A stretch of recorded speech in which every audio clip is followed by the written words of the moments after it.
Magi lamchatta ahongba khara makhaidi uba phangi. Phana langduna leiramlabasu aibu lakpa urabadi mamai lukthaduna lei. Ai makhoigi class matam koina laukhidre. Makhoigi oja chuti tholakpana maram oiraga makhoigi class ta amuk hana changludre.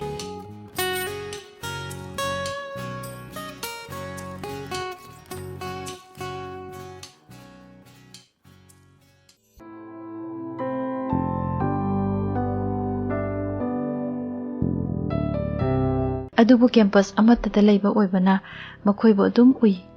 Hostel da leiba satra singdi numit khuding adum punna prayer yoga class tawbada thengnei. Hostel ki angang singna numidang wairamgi sanari bado yengduna leikol dugi matai da thariba bench tu da phami. Numit khudingi aigi potha famni. Phampham sida phamduna leikol sigi phajaba prakriti ki khusembu yengbana aigi wakhal ki potha famni.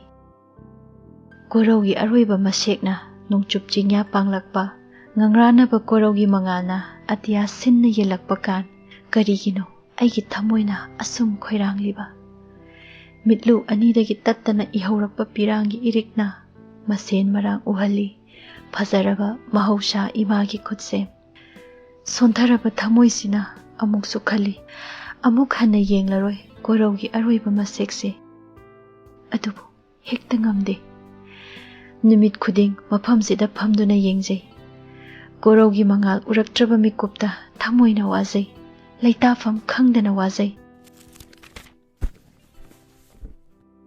Khutta pairiba diary do hangdoktuna wahi khare iningbagi wakhal phaurai. Ai iba hawi. Aroiba Korougi Mashek. Arangba Korougi mangalna nongchup jingya thenglamdai.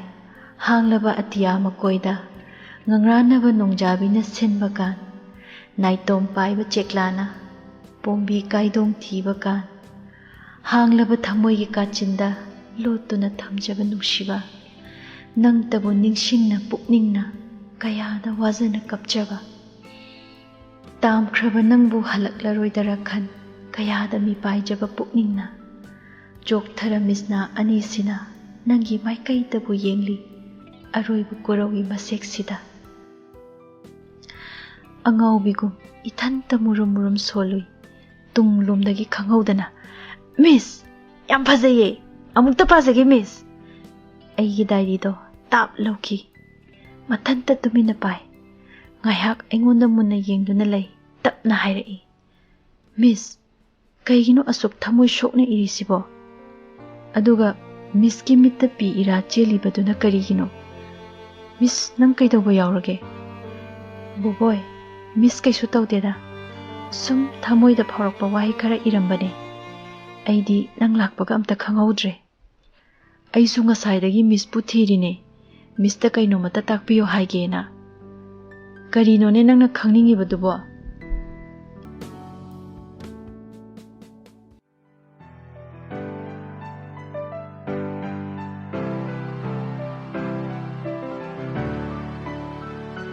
Monday numitni Mahausagum hostel gi satra mayam ayuki prayer amadi yoga class loiduna breakfast tawhalaga study room da changnakre aisu cha thakna khabar sumpai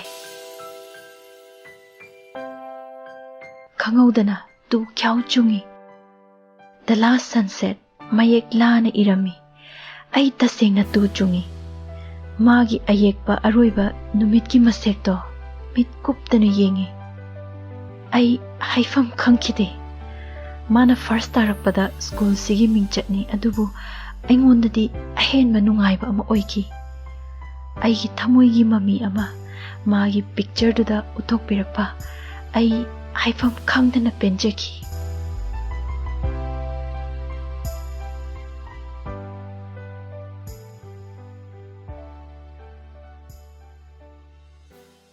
numito assembly da boboibu mayam mangda mana state level art competition da school gi mingchat purakpagi mayam mangda kokthokduna oja singna thagat wahi kaya piduna mabu pukning thogatli boboibu wahi khara hayu magi experience share tawnaba kokthoi magi pakhatpa matawlu ubada hena dum magi damak wasaki good morning ngasi aina state level art competition da first tarakpada aigi nusijaraba oja singna aigi school gi marup singna aibu asumna pukning thogat pibase ai yam nungaijai matung dasu ai kanna hotnaduna school sigi mai purakpa ngamnaba hotnajage ngasi aina phangjarakliba prize si miyoi ani khakta maruoina credit pijaningi ahanbada aibu pisak piklingaidagi aina taibang mirol tadringaidagi aibu art ki lambi sida pusinbirakpa aibu khut paiduna tambirakpa aigi baba amadi ngasi aina yekchakhiba the last sunset Aroiba Korougi Mashek hairiba theme sibu engonda suggest tawbikiba competition sigi damak aibu guide tawbikiba school sigi Miss Lingjel Thoibi ai swai lawi engonda yengaga thank you miss haina mayam mamangda hairai mayam pomba engonda yenglaga khuba khurai ai tawfam khangde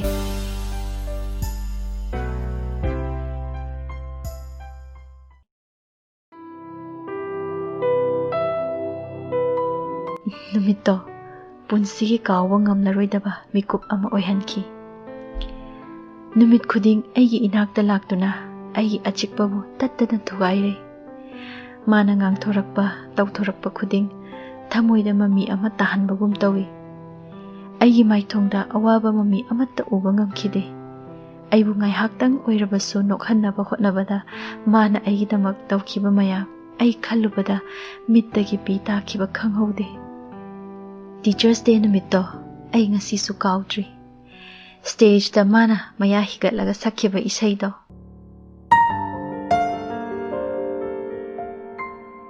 thamoi pandabira nangbu nungshi khangdabira nangbu chanabi nangi wakhalda ngaujariba aini aduna su loiba nate makha samtharaiba makholdi thokta haikhre nashon pikna haikhre kana tadrabasu taramgani khanna nangnadi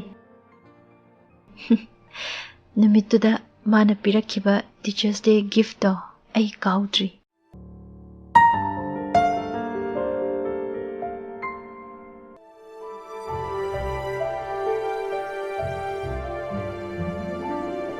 Miss kapiro Miss nang kaidawrage kaptida kaptragabu pitaba hongnabrane miss mitta tin ama changkiba adugini maithongda tariba awabagi mamidudi hui angawbana chikpagi oiramani adudi miss ai angang macha piktru makti natreda masi angang sinangang thorakpasima ado miss nangna numit khuding mafam sida phamlaga unglibasibu kaigino miss na asumna laibase aidi yam nungaite ai ahingsu tumba yade miss ki wakal adum khalle boboy ngasi di miss thawayam nuaite miss ki mangda mama urame mama na chathoibi mama yam ingi mama bu pi amata piyu haina sumang machi da lepaga lerame mama do yam warabra khangde miss nang mama bu yam miss tobra ai mama bu yam ningshinge mama bu yam uninge ado miss aidi sibase yam kizaibo angobasidi sibabu nungaiba thabak tawna mana ngangnise aduna bo isu ki hai sidi miss punsi se awabana thaleda boboy amu sira phawa khalakpa yawe sibaga yakhiroi ko yam watli ai matama mangairine adu yaudri phawa miss sibaga amta yakhiroi karino hai sibo kari matamno boboy kaisu nate da miss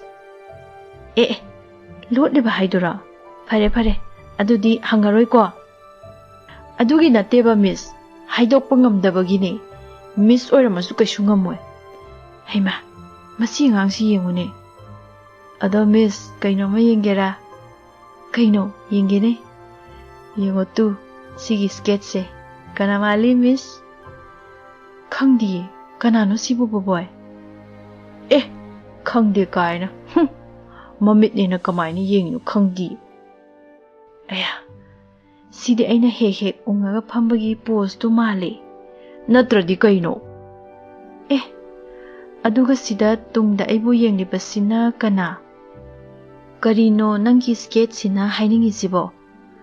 Aduga title si kari tholino yam phajaye. Maningda lairisina Miss bu mikup khuding senajaba kanagumba amane. Aduga title na kapchet pi. Aibu kapchet pi dauna. Phagi tawbane Miss. Title sida irisidi. Ngairi ngasisu haibane Miss. Kanabunu ngairisibo boboy.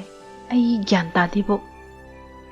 Hanglaba punsina ngairibane kanagumba ama. Miss na hena khanglamganida. Aduga nakan amaromdana thamoy amabu masak khangbirakpa khawrang ngaibadune Miss. As ai gyan ga amatta tateda nakhoi artist singse double meaning oiba wayam ngangale. Ai di kok ngawe gyan taba ngamdebu. Tumdaba mi hawdokpasu adum wabani Miss. Aduna mu kari hairiba. Miss di khangoida angang yam oiri. Hayeng chawraga maina khangjarakani ye. Masi ngangsi yengo mana se lethatke. Aya Miss naye. Ayoi ma ai haijarori Miss. Ai lanjare. Asengbagi yam narabo. Hek chawngingakpa. Ne na suna bide. Nang ngai ko. Nang leiramo. Nang khangni ba. Ngai ko haibane. Kannaga chen khiye. Boboy. Ngai ko haibane. Nangi sketchbook se sida lei hore haiba. Miss ki gift ne Teachers Day gi atay sketch mayam yaw bane horen yengo Miss.